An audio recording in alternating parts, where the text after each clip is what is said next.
നിന്ന് കരഞ്ഞു. മൂക്കിന് താഴെ രോമം കെളുത്ത ഒരാണും കറിയാത്ത പോലെ. അത്ര നാണം കെട്ട്, അത്ര അറപ്പിച്ച്.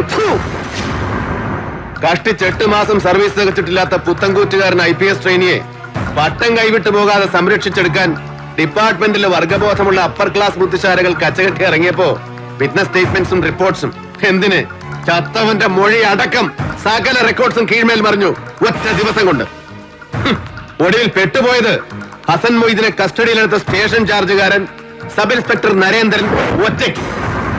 ക്ഷമിച്ചത് സത്യം വിളിച്ചു പറയാൻ എന്റെ നാവിനും നട്ടല് പറഞ്ഞിട്ടല്ല. പുറത്തു തന്നത് മനസാക്ഷിക്ക് മലപ്പുറം പോലീസ് ക്യാമ്പിലെ പീരങ്കി മൈതാനത്തിന്റെ വിശാല വിസ്തൃതികളുകൊണ്ടുമല്ല. നരച്ച് ജലബാധിച്ചൊരു വൃദ്ധന്റെ കണ്ണീരിന് മുന്നിൽ നിശേഷം തോറ്റുപോയത് കൊണ്ട്. അതേടാ, തെരുവിൽ ബോംബ് പൊട്ടി തല തെറിച്ച് തൊലഞ്ഞുപോയ എന്റെ അച്ഛന്റെ പഴയ ചങ്ങാതി, സഹപാഠി, മേലോഫീസർ, റിട്ടയർഡ് SP മാരാർ നിന്റെ തന്തോ മുറ്റത്ത് വന്നു മകന്റെ ജീവിതം